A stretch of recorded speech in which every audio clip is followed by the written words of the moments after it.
quiero, digamos, pronunciar las 3 L's: legalismo, libertinaje y libertad. 3 L's que queremos y debemos tener muy presentes si queremos tener una vida cristiana efectiva. Y no sé si algunos ya la han visto, los que la han visto también, hay una película que se llama El progreso del peregrino. Los que no la han visto, los invito a que la busquen.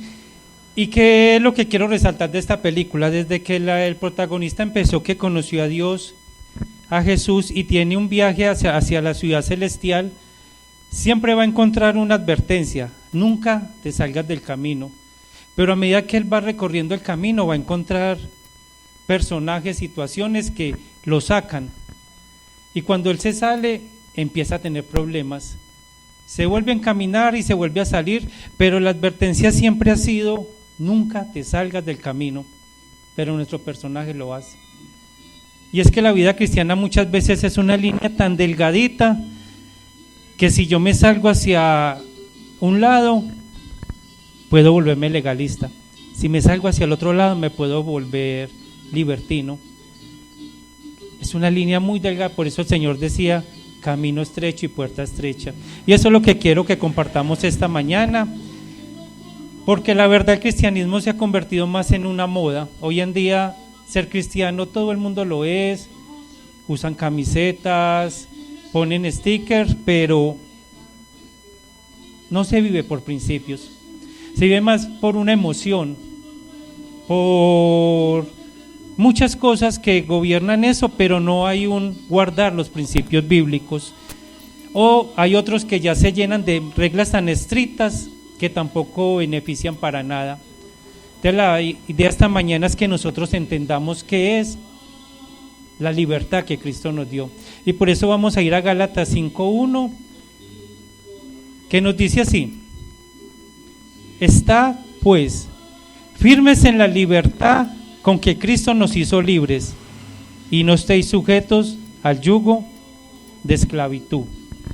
Gálatas es una iglesia que cuando el apóstol Pablo llegó, dicen que recibió el evangelio con mucha alegría, lo aceptaron, fue una iglesia que lo amó, pero empezó a llegar personas que comenzaron a traer el cumplimiento de la ley. Hay que cumplir la ley, hay que hacer, y comenzó a regarse en la iglesia un concepto muy, digamos, popular: tenemos que circuncidarnos. Tanto así que en la misma carta de Gálatas a Tito lo tuvieron que circuncidar para evitar divisiones.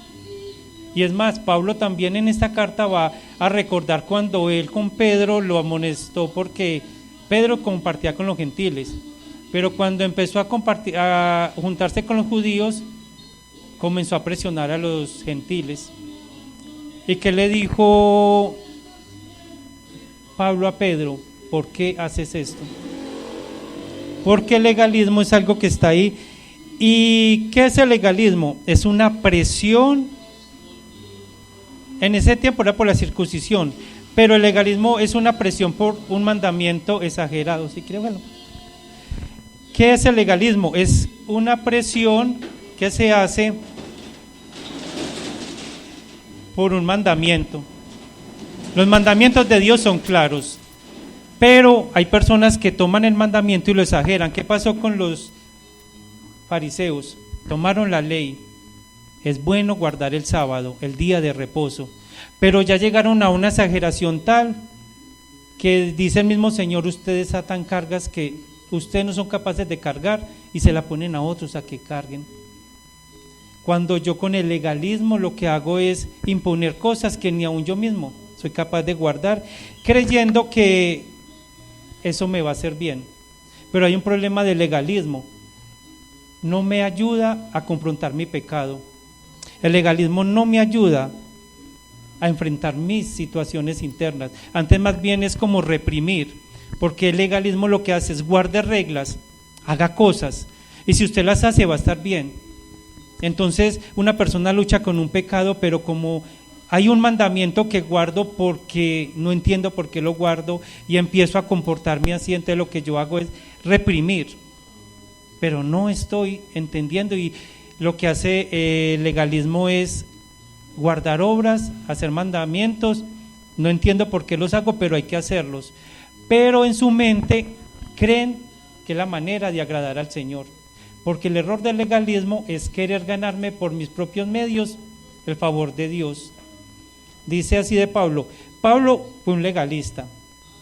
Él se había convertido y él empezó a insistir en un punto clave del evangelio.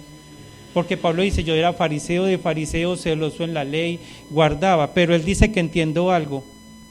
La gracia no se gana con obras. Él dijo, no soy capaz con obras, sino que la gracia se recibe por la fe.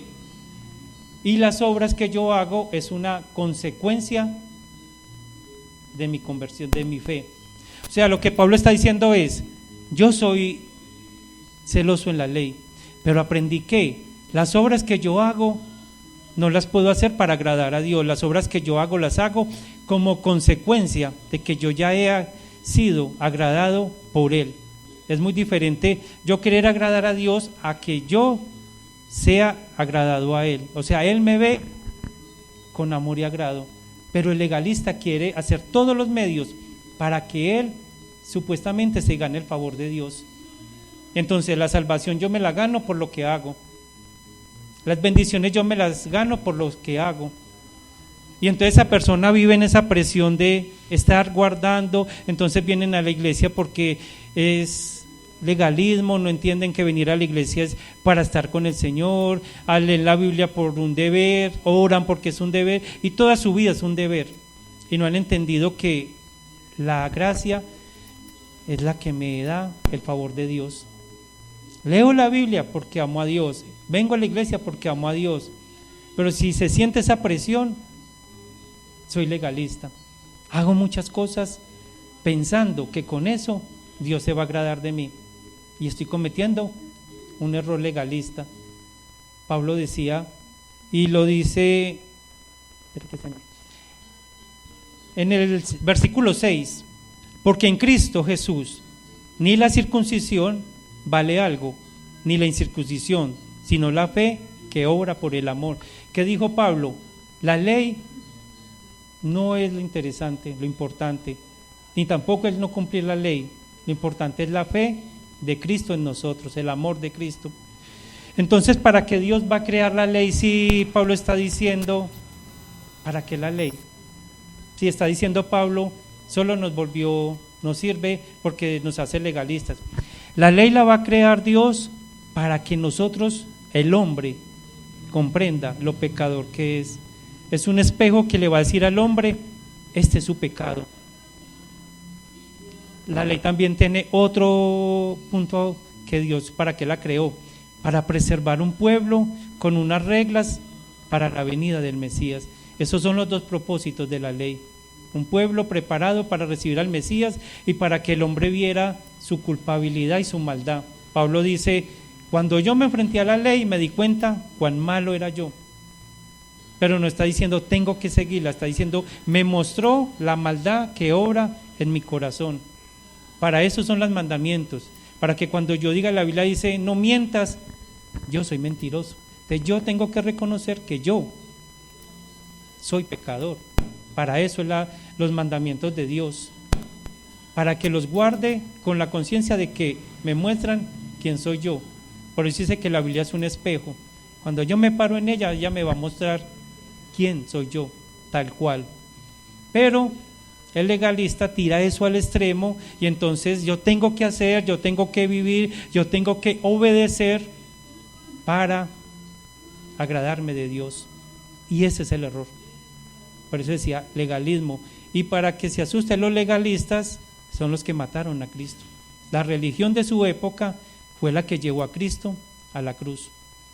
Porque el legalismo siempre va a estar de contra de Dios. Y cuando una persona es legalista, se está cayendo de la gracia. Porque está diciendo, mis obras son las que me salvan. Pero es mi fe la que me salva, no lo que yo haga. Como decía ahora el comentario de Pablo, mi obra es por la gratitud de lo que Él ya hizo por mí. pero haga o no haga, no me da salvación. Haga o no haga, no me da bendición. Es Él, pero yo debo hacer, porque Santiago dice, si usted no hace, ¿dónde está su fe? Demuestre que usted es haciendo. Porque si usted no tiene obras, no ora, no lee la Biblia, no se congrega, no hace las cosas que Dios manda, entonces Dios está diciendo, no ha entendido el Evangelio, está entendiendo otra cosa. Bueno, me dicen si estoy siendo muy duro. Bueno, entonces, acuérdese, el legalismo es hacer las obras para agradar a Dios. Pero aparece otra palabra ahí, porque estamos en Gálatas, todo lo que estamos leyendo va a ser hoy en Gálatas 5, el libertinaje. Muchos piensan que el libertinaje, porque después Pablo me va a dar una lista de las obras de la carne. Y muchos piensan que el libertinaje es una vida desenfrenada, una vida de sexo, una vida de licor, de hacer lo que yo quiera y vivir una vida desenfrenada. Y sí lo es. Pero para los cristianos aparece otra clase de libertinaje. Primero leamos Gálatas 5:13 que dice, porque vosotros hermanos, a libertad fuisteis llamados, solamente que no uséis la libertad como ocasión para la carne.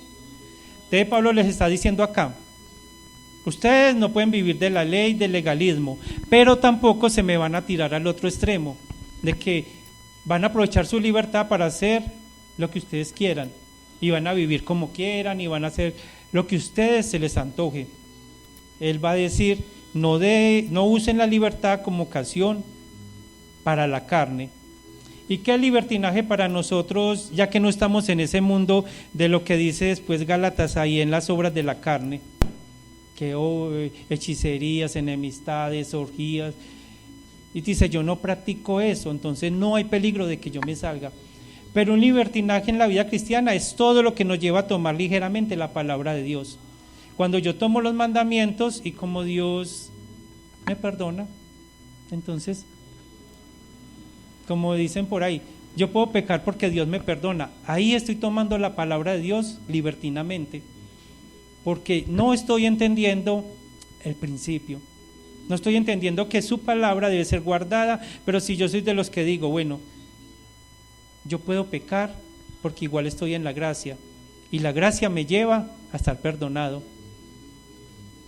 Eso es libertinaje para nosotros. Y usted pues, si yo no estoy haciendo orgías, no estoy matando, no estoy robando, no estoy haciendo lo que dice Gálatas 5:17, orgías, fornicación, inmundicia, lascivia, idolatría, hechicerías, envidias, homicidios, borracheras, iras, etcétera. Pero no estoy respetando la palabra de Dios y estoy haciendo lo que a mí me parece. Eso es libertinaje, porque la palabra debe ser guardada y respetada. Entonces todo lo que me lleva a tomar ligeramente la palabra de Dios para mí es libertinaje. Pablo dijo, todo me es lícito, pero no todo me conviene. Y Pablo dijo, todas las cosas las puedo hacer, pero yo no me voy a dejar dominar de ninguna. O sea, todo lo que en su vida lo aparte de la palabra de Dios es porque usted no ha entendido el principio. Dios dejó su palabra para que ella fuera ese modelo, y si yo creo que la puedo manipular y manejar a mi antojo, estoy siendo libertino. Mientras los otros son muy estrictos para, mejor dicho, no mover una hoja sin pedirle a Dios porque es pecado, estos hacen lo que quieren, mueven todo el libro. Por eso dice libertinaje. Y mire que ahí dice, porque el deseo de la carne es contra el espíritu, y la del espíritu contra la carne, y estos se oponen entre sí para que hagáis lo que quisieras. O sea que una obra de libertinaje es todo lo que en mi vida se oponga al Espíritu Santo en mí. Eso es todo lo que yo sé como persona, que en mi vida se está oponiendo a la santificación que Él me quiere dar, y yo la rechazo. Y Dios es claro en su palabra, pero no me interesa. ¿Por qué? Primero yo. La carne se opone al espíritu y el espíritu se opone a la carne. De cuando mi carne se está oponiendo a la santificación del Espíritu, estoy siendo o tomando la palabra libertinamente. Por eso Pablo dice, luchen contra la carne, no satisfagan los deseos de la carne, peleen contra ella. Es una pelea donde yo tengo que decir no a lo que no le gusta a Dios. No a lo que me está estorbando mi crecimiento en Dios. Porque el Espíritu Santo tiene una tarea, prepararnos para la venida de Cristo, santificándonos diariamente. Todos los días Él está obrando. Dice que aún Romanos que Él está intercediendo con gemidos indecibles por la iglesia. Pero cuando yo digo, no hago lo que quiero porque soy salvo, yo sé que si Cristo viene yo me voy. Me estoy oponiendo y estoy tomando la palabra libertinamente. Eso es libertinaje. Y eso lo va a conducir a las obras de la carne, porque si usted se descuida, va a terminar en borracheras, fornicación, porque no soy yo el que me sostengo. O sea, yo no puedo pretender que yo en mis fuerzas puedo sostenerme ante el pecado, la tentación, ante el mundo. El Espíritu Santo me sostiene, pero si yo me descuido, porque no tengo comunión con Dios, porque no estoy siendo obediente, porque no estoy viviendo una vida dirigida por Él, voy a caer. Y después empieza los ay, ay, ay. Mi vida debe depender directamente del Espíritu Santo para que Él me santifique y me dé la fuerza para no pecar. Todos los días yo le digo al Señor, dame sabiduría para manejar este día porque yo no sé qué voy a enfrentar este día. Yo no sé. Y le pido sabiduría para que me enseñe a enfrentarme a cada cosa. Y ha funcionado. Entonces, dependencia del Espíritu Santo. Y ahora sí la tercera L, y vamos, legalismo, libertinaje, ahora sí, libertad, porque la idea no es dejarlos así, bueno, estamos fregados. Cierre. Gálatas 5:16 dice, digo pues, andad en el Espíritu y no satisfagáis los deseos de la carne. 18, pero si sois guiados por el Espíritu, no estás bajo la ley. 25, y si vivimos por el Espíritu, andemos también por el Espíritu. ¿De qué está haciendo Pablo? Me está mostrando el error de vivir en legalismo, me está mostrando el error de vivir en libertinaje y ahora me va a enseñar qué es vivir en libertad. ¿Qué es la verdadera libertad que el Espíritu Santo me da por la obra de Cristo? Y ahí en los 3 versículos se acentúa mucho vivir por el Espíritu, andar por el Espíritu, guiado por el Espíritu. Entonces la pregunta primero, ¿qué es vivir por el Espíritu? Esa era la primera pregunta que hemos hacernos, porque él dice vivir. Gálatas 5:22, ahí mismo está, no nos tenemos ni que ir, porque el fruto del Espíritu es amor, gozo, paz, paciencia, benignidad, fe, mansedumbre, templanza. Contra tales cosas no hay ley. ¿De qué es vivir en el Espíritu? Es vivir una vida que manifieste el carácter de Cristo en mí. Nosotros ya aprendimos, mi esposa y yo lo hemos dicho, cuando estábamos más pequeñitos en el Evangelio nos decían, pídale paciencia a Dios, o pídale fe a Dios, o pídale fortaleza. Pero resulta que el Espíritu Santo nos da un fruto, y es un conjunto, no son como nos enseñaron que eran uvitas y cada uno, sino que el fruto es uno solo. Entonces nosotros no debemos pedirle al Señor paciencia, porque ya el Espíritu Santo nos la ha dado. No debemos pedirle al Señor fe, porque ya la tenemos en nosotros. La palabra solamente dice una cosa que pidan. Santiago, sabiduría. Aquel que pida sabiduría le será dada. Entonces, nuestra oración no debe ser, Señor, dame paciencia, dame amor, porque el Espíritu Santo que mora en nosotros ya lo dio. Necesito desarrollarlo pidiendo sabiduría y una vida dirigida por el Espíritu Santo. Él me va a dar la fe para enfrentar las cosas, me va a dar la paciencia para enfrentarme, me va a dar la bondad para tratar a las personas. Ahorita que estudiamos cómo tratar a los hermanos, Él me va a enseñar cómo tratar. ¿Cuál es nuestro problema? No sabemos cómo hacerlo. Por eso sí, de Santiago, si alguno pide sabiduría, le va a ser dada. Entonces, debo preocuparme por estar evaluándome cómo estoy yo de ese fruto. Esas 9 palabras que está diciendo Pablo ahí no son frutos, el fruto es uno solo. Yo no puedo decir, hoy tengo fe, pero no tengo amor, hoy tengo paz. Es uno solo. Se desarrolla todo completo, no se desarrolla por pedacitos. Ay, no, es que voy a orar porque me falta paz o me falta amor. Es uno solo, pero se desarrolla en una rendición ante el Señor. Entonces, el fruto del Espíritu es la manera en que yo vivo en el Espíritu, porque voy a andar manifestando el fruto, lo que el Espíritu Santo quiere hacer a través de mí.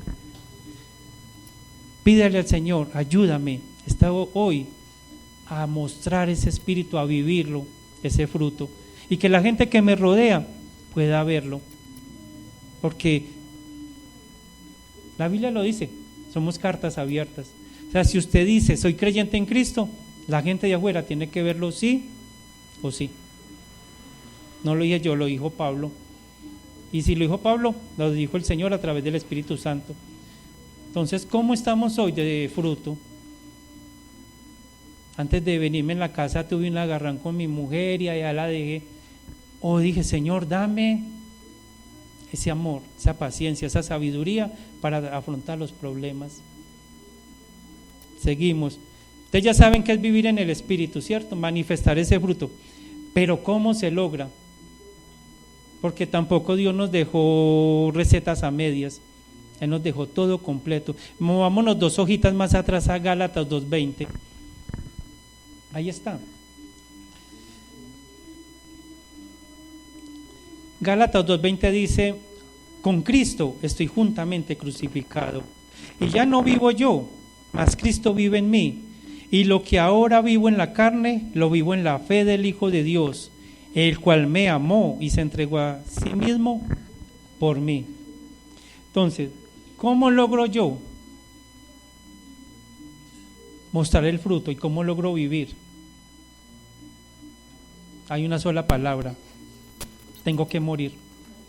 El problema de la iglesia es que está muy viva, porque la iglesia se acostumbró a mi yo.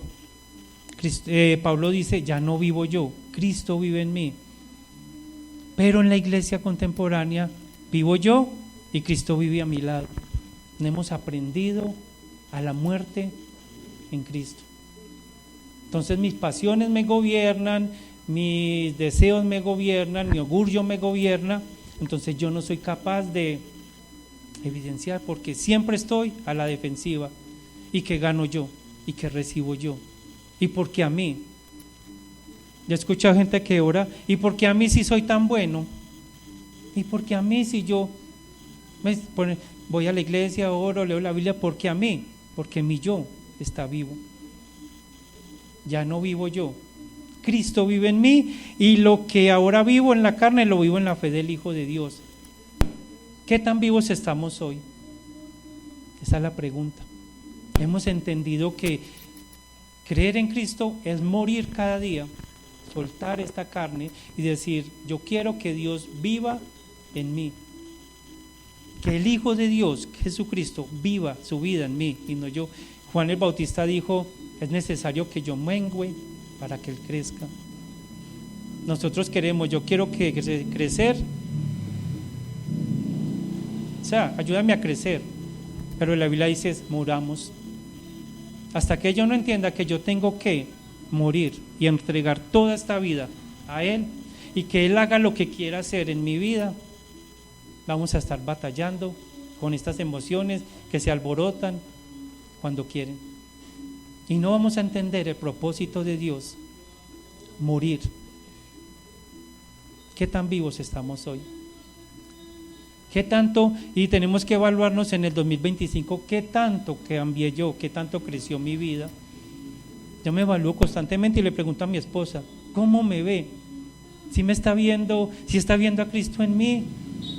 Yo le pregunto a ella porque yo necesito evaluar si de pronto me estoy volviendo a levantar de la tumba o estoy muerto para Cristo. Y son 3 palabras: morir a mí, Cristo en mí, y que las obras que yo hago es Cristo a través de mí. Ahora, ¿cómo muero yo? Ya sabemos que es obediencia y palabra, pero hay algo tan básico, elemental, pero lo ignoramos. Tenemos que nacer de nuevo. Hasta que la iglesia no entienda que debe nacer de nuevo, vamos a estar sin entender todo eso. El problema de nosotros es que no entendemos el evangelio, pensamos que es venir, hacer una oración y ya, listo. Pero Jesús le va a decir a Nicodemo, tú tienes que nacer de nuevo. Hasta que no entendamos de que yo debo pasar de esta vida terrenal a una vida celestial a través de un conocimiento de Cristo.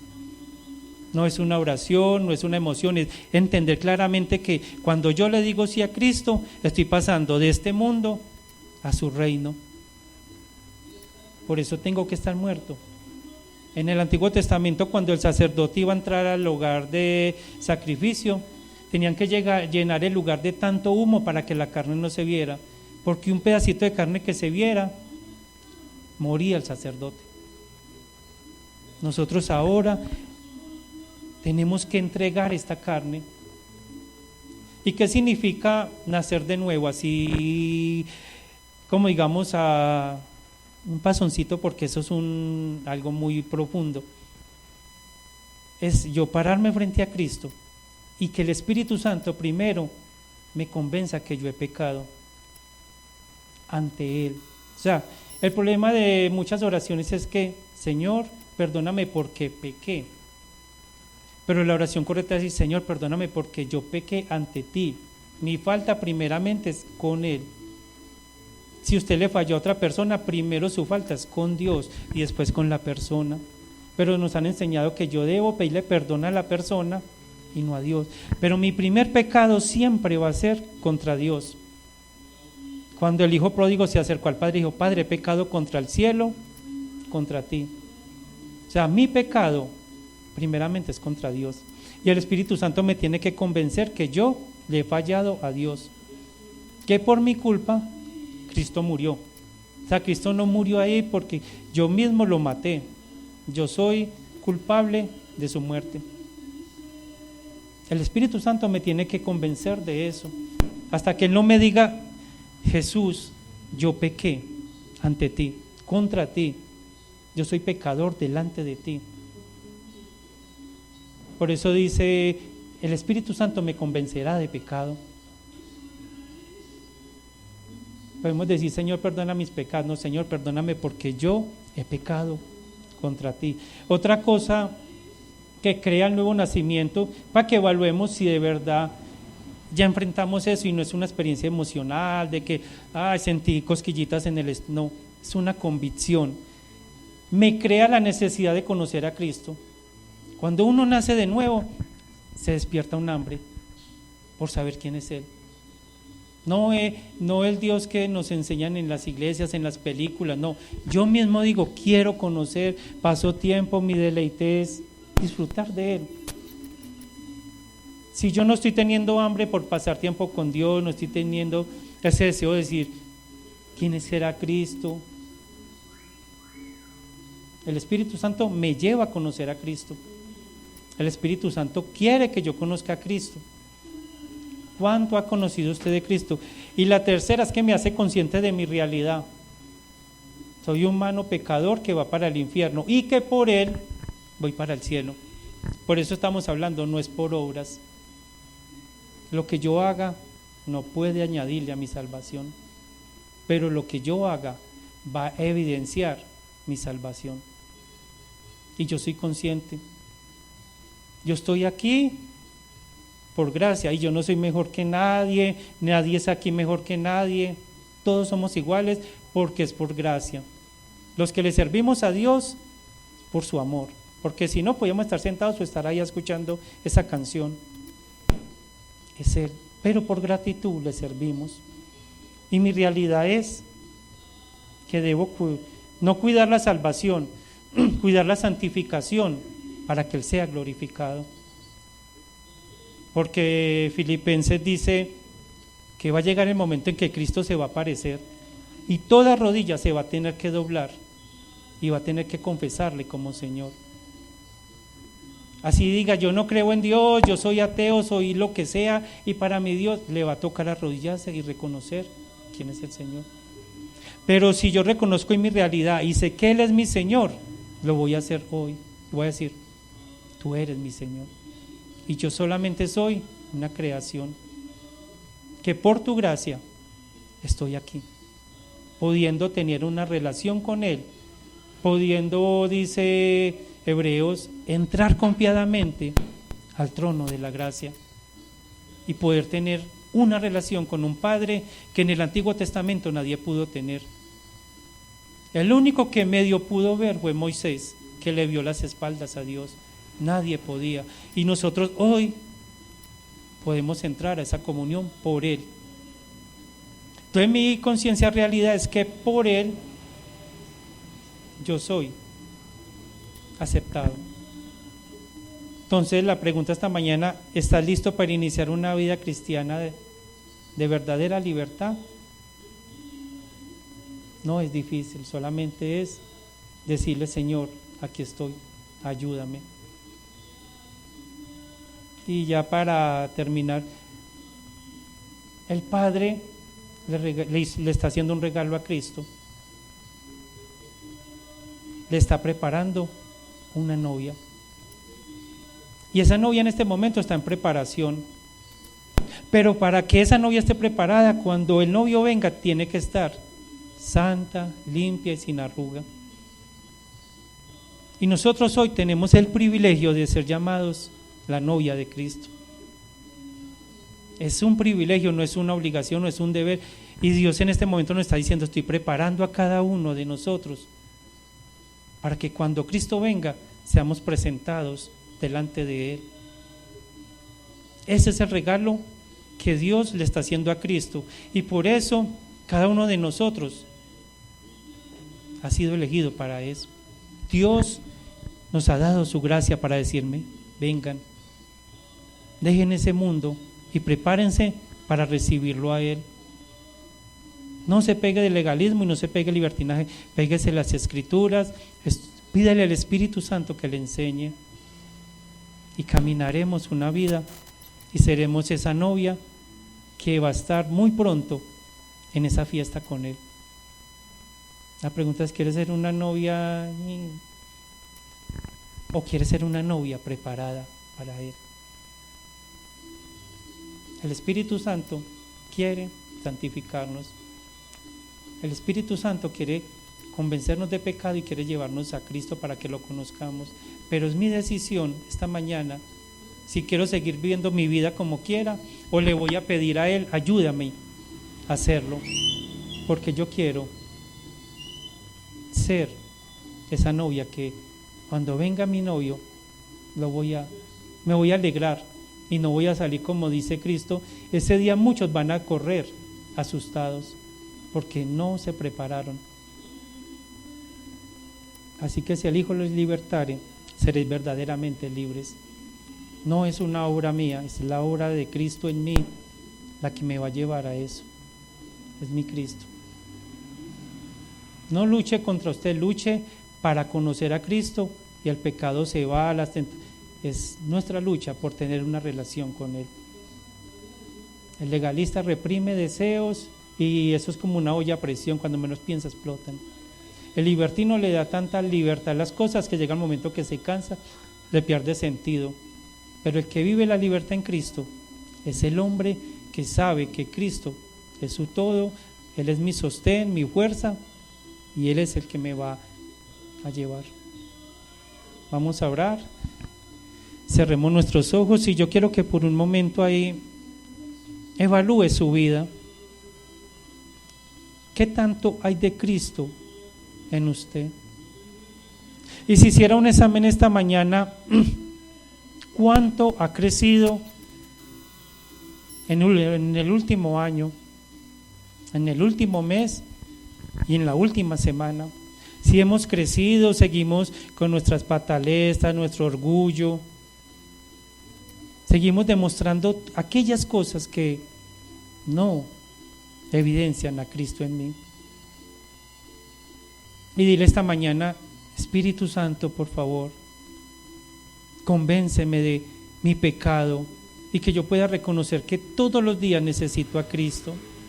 Espíritu Santo, convénceme de conocer a Cristo, porque esto no es una religión, es una relación con Jesús. Y por favor, Señor, ayúdame a manifestar ese fruto, porque hay personas difíciles que me hieren, hay personas que me hacen enojar, hay personas que me quitan la paciencia. Ayúdame hoy y dame la sabiduría para enfrentar a esas personas en el fruto, no en mi carne. Por favor, Señor, ten misericordia de nosotros esta mañana y no permitas que nos desviemos ni al legalismo ni al libertinaje. Y yo pido, Señor, que esta mañana nos des hambre por tu palabra, que esta mañana nos dé hambre por tener una comunión contigo y que allí te digamos: Señor, soy débil en esto, que no es la confianza en mí, es mi confianza en ti lo que me va a dar la fuerza. Cuando soy débil, tú me haces fuerte, pero si no llego en esa debilidad a tus pies, no podré fortalecerme, Señor. Ayúdanos, Dios, como Iglesia Bautista Libertad, y ayúdanos, Señor, a evidenciarte con nuestras acciones. Perdónanos, Señor, porque hemos pecado contra ti. Muchas veces nos hemos creído autosuficientes, nos hemos creído capaces nosotros mismos de lograrlo, pero que esta mañana entendamos que es tu obra en mí y Cristo viviendo en mí el que lo logra todo, Señor. Bendícenos esta mañana a cada hogar aquí representado, Señor, y que tú nos ayudes a esperarte como esa novia que el Padre está preparando a través del Espíritu Santo para irnos con Él. Gracias, mi amado, por esta mañana. Gracias, Señor, por la salvación, por esa gracia, porque cuando nos llamaste no éramos nadie, éramos pecadores, enemigos tuyos, pero tú en tu gracia nos has acogido y esta mañana te decimos gracias. Y yo oro esta mañana por si alguno aquí en este lugar no te ha conocido, Señor, que inquiete su corazón a conocerte, Señor, que pongas hambre en su corazón por acercarse a ti y que pongas amor por tu palabra y por ti, Señor. Que si alguno, Señor, no se ha bautizado, también entienda que aunque no es un paso que salva, es un paso que evidencia que hemos creído en ti, Señor. Bendícenos, Señor, permítenos regresar ahora con bien a casa y que todo, Señor, lo que hagamos siempre te glorifique, Dios. Ayúdanos, Señor, porque es en tu fuerza y en ti que lo lograremos. En el precioso nombre de nuestro Rey Jesucristo. Amén.